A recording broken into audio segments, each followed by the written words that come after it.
everyone, and welcome back to I See Dead People's Houses. I'm Casey Martin, and today I'm in the heart of Boston, Massachusetts, visiting the Gibson House Museum.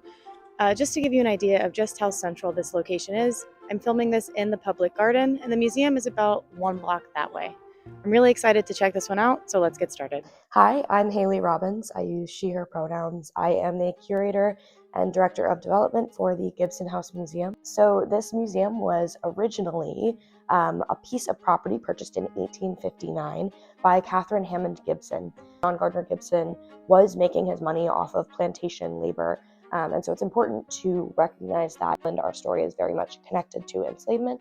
Their second child, Charlie Gibson, is the founder of our museum. He was a gay man at the turn of the 20th century. He probably would not have used that language to describe himself.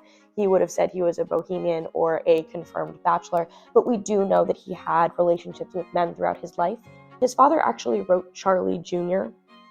out of the will because Charlie was gay and his father did not support his sexuality or lifestyle. His sisters actually did not want anything to do with restoring the house, and so they actually sold the property back to Charlie for just $1. Upstairs on our 5th floor, we had started a new project to actually reinterpret a servant's bedroom, because we do have information on the service workers here who were predominantly Irish immigrant women, Canadian immigrant women, and then just immigrant folks in general, because we do have some gentlemen of the house who are working here as well.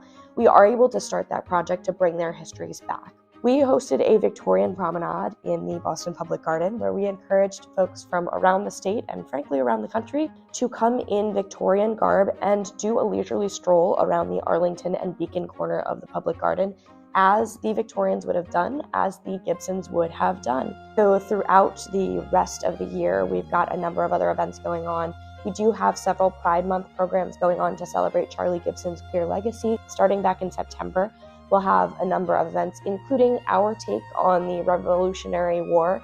We will be doing a lecture program about the centennial, how people celebrated 150 years ago now that we are hitting the semi-quincentennial. So in the month of October, we will be doing a series of what I call our spooky season program. I think we're all a little bit fascinated by the macabre and the dark. I'm sure we'll be doing another lecture on Victorian mourning, as well as some other fun surprises.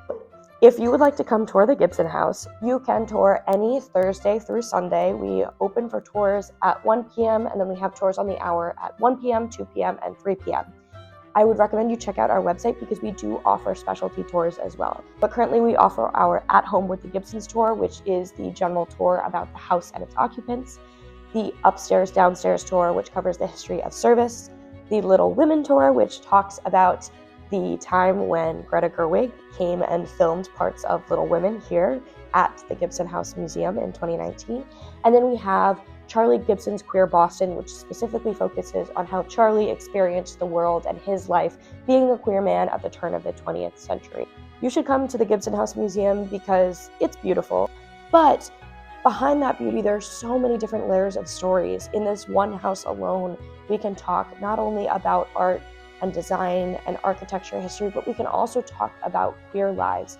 We can talk about the lives of service workers. So many different unique stories, because I think with historic house museums, what the beautiful thing is we're talking about a family. Specifically here, we're talking about the Gibson family, and every individual in the Gibson family, everybody who lives here, whether they were a servant or whether they were a part of the family, had their own unique story. So I hope that you'll come for the beauty and stay for the stories that physical beauty helps us to talk about. And there you have it. We've just finished our tour of the Gibson House Museum here in downtown Boston, Massachusetts. It's a really special site and absolutely worth the visit if you're local or in the area. So definitely check it out. As usual, if there's a place you want me to go, please drop it in the comments. I am happy to travel to see as many dead people's houses as possible. Until next time, I'm Casey Martin. This is I See Dead People's Houses, and remember, it's not just history, it's housestory.